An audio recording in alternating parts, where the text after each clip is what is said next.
How's it going, everybody? So today we're going to be doing a radiator on a 2017 Toyota Highlander. It's got a 2.7 liter 4-cylinder motor. So let's go ahead and get into this. First things first, we're going to go ahead and lift the car up, whether it's ramps or a jack. Now we're going to go ahead and pop the hood, and then I'll take you underneath.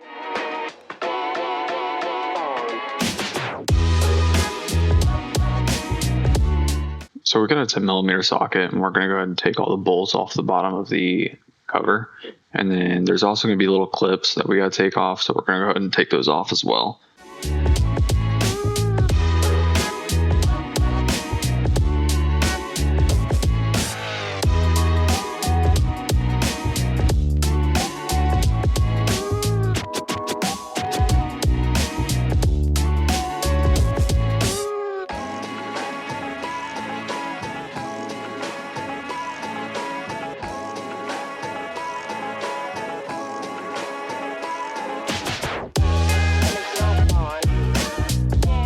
For these clips, you should be using a trim tool. I'm just using a flathead screwdriver, a small one. You're not really supposed to, but who cares? We're going to keep doing it.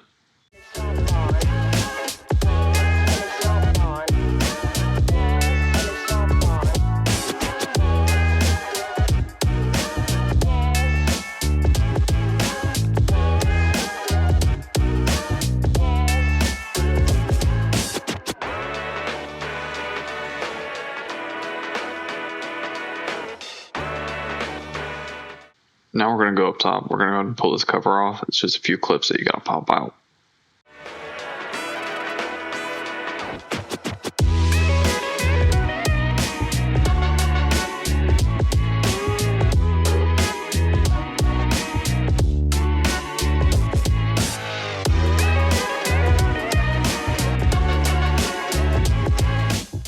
We're just going to go ahead and remove a couple bolts that holds the airbox in.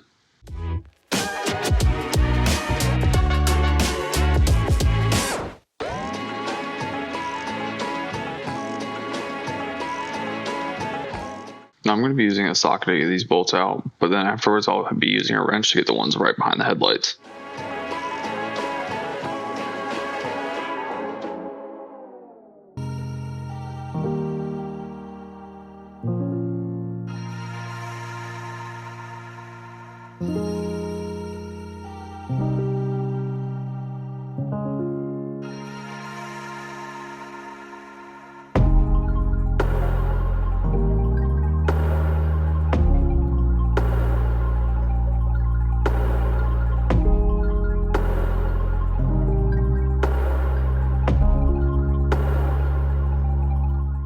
You're going to have these clips that they just pop out, and then that way we'll be able to get the grill off.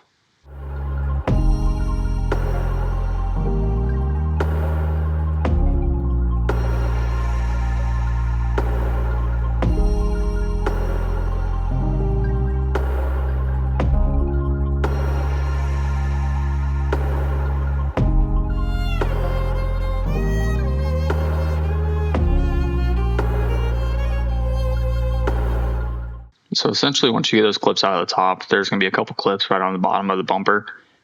You just kind of press down on them and they kind of pop out, and then you should be able to pull the grill out. It took me a little bit to figure this out, but once you get it figured out, it's pretty easy.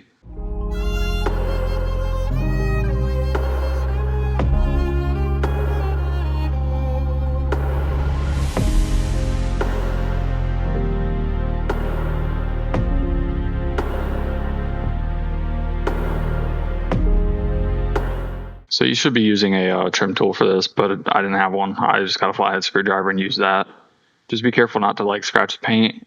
Once you get them all free, the grill should just pop right off the bumper, and then it should be free completely.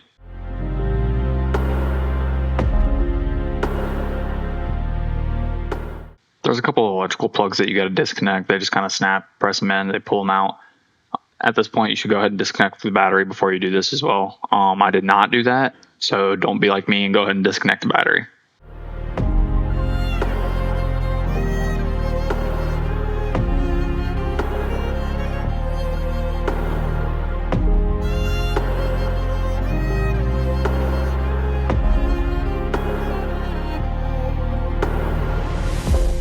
Now we're going to go ahead and remove the horns and then also the hood latch.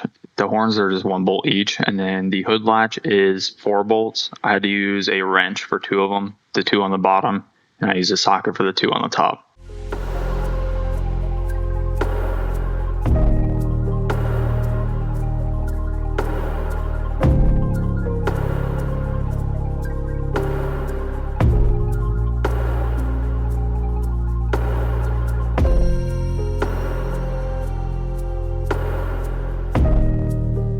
This is the point in time where I realized the battery wasn't disconnected, so go ahead and disconnect your battery way before this. So go ahead and make fun of me all you want.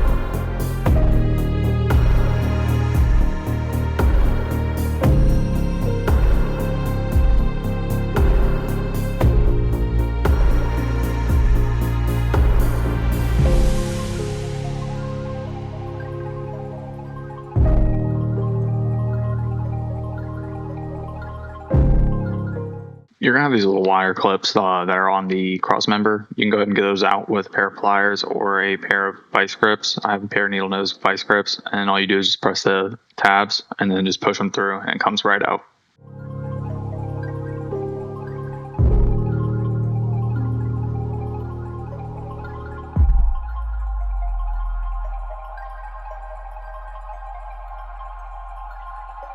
There's going to be some clips holding in the radiator fan shrouds, so we can go ahead and press those in and remove the shroud, or attempt to. Then we're going to go ahead and remove the overflow hose from the radiator cap.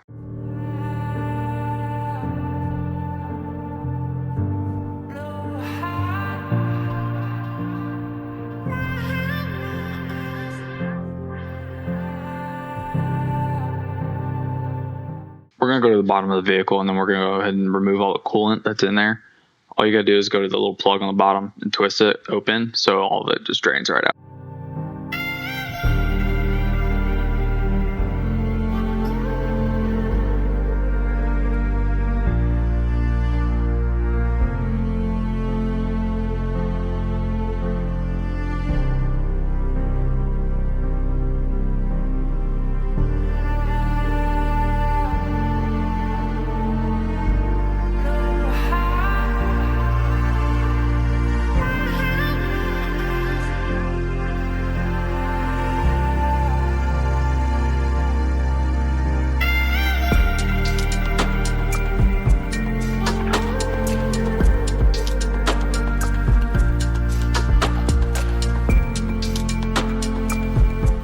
We're going to remove the upper and the lower radiator hose. So first we got to go ahead and undo the clamps. They're pretty easy. Just a pair of pliers and get them off.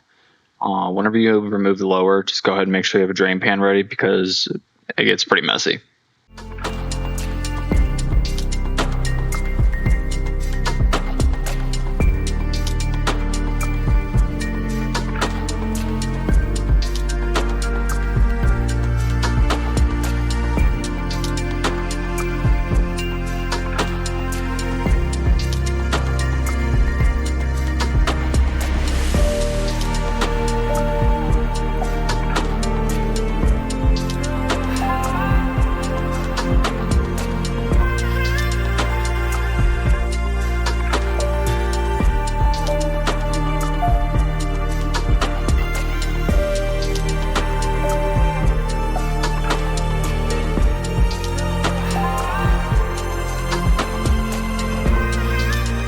At this point, I was going to remove the AC condenser, but I realized I should probably remove the shroud first. There's just an electrical harness for the fans that you got to disconnect, and then you got to pull the harness out with the little tabs. Now, getting in there was pretty tricky, but I ended up doing it. Took a little bit of time, but just be patient.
out with the old and then in with the new. I just want to point out that you want to be extra careful in installing the new one.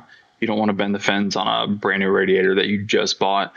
I'm also going to let you know that I changed all the grommets over from the old one to the new one on the bottom and then on the top.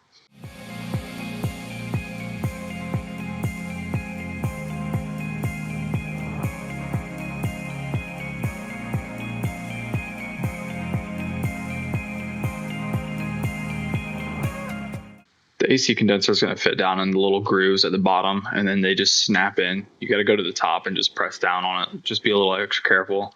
And then at the very top, it has little clips that it snaps into as well.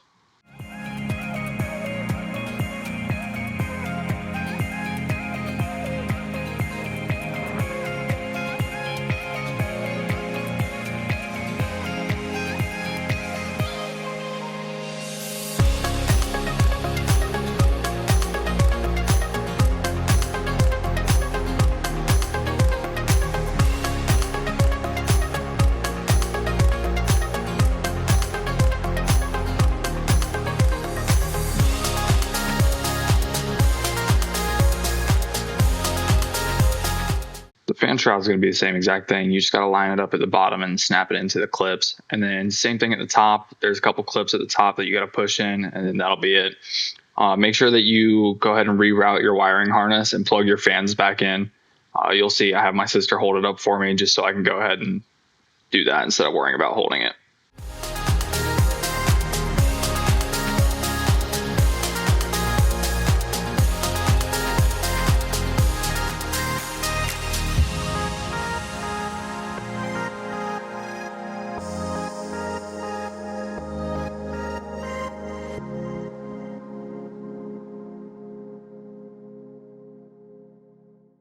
Go ahead and install the top radiator hose and then the bottom one as well. And then we're going to make sure we put the clamps around them in the same exact spot as they were last time.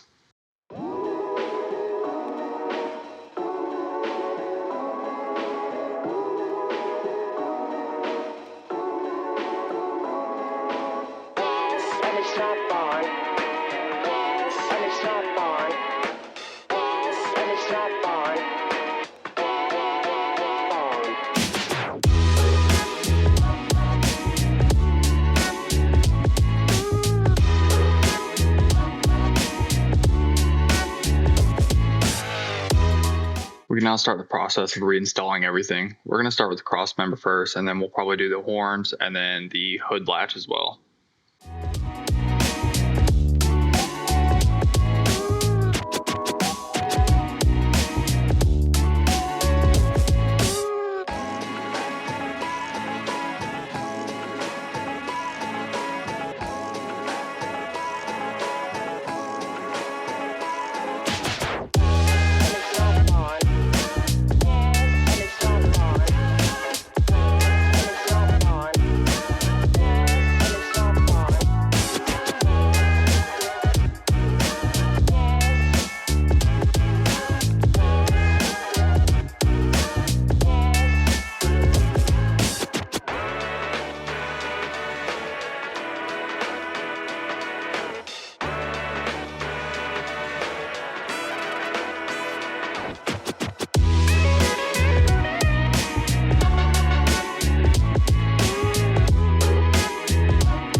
The grill's pretty much ready to go back in, but we got to install electrical connections first. Once you get those electrical connections back in, you can go ahead and just snap the grill back in place.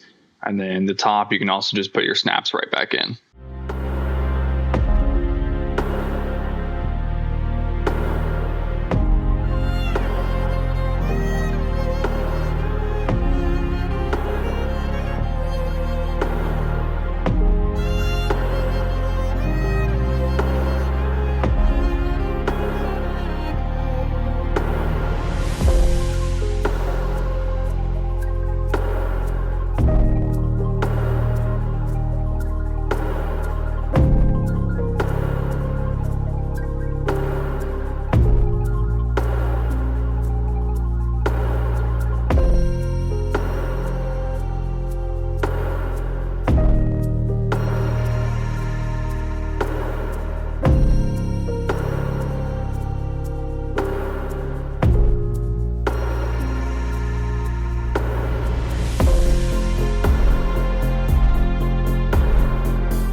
At this point, we can go ahead and fill the radiator back up and then reconnect the battery. As you're filling the radiator, just make sure you completely fill it, and then we're going to go ahead and run the car and then burp all the air bubbles out of it.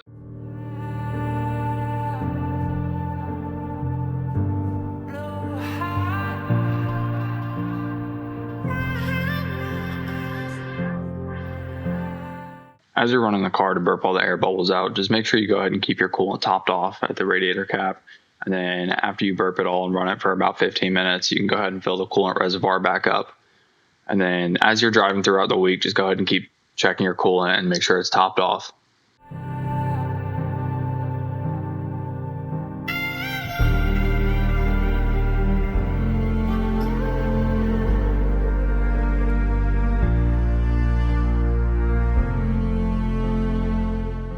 As we confirm there's no leaks coming from underneath the car and the coolant is topped off, we can go ahead and head back up underneath it and then put the panel back on.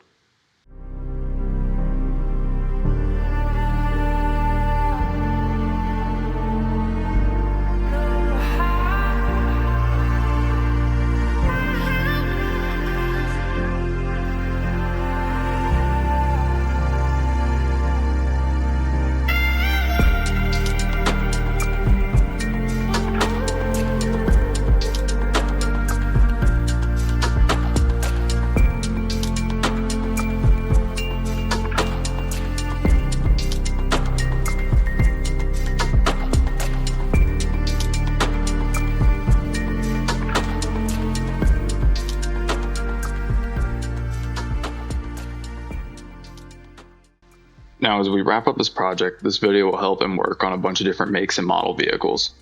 I also just want to say thank you for watching this video. It's the first time I've done a video like this, and it's taken me a bunch of time learning and completing. So go ahead and like and subscribe to keep that content rolling out. Thank you again.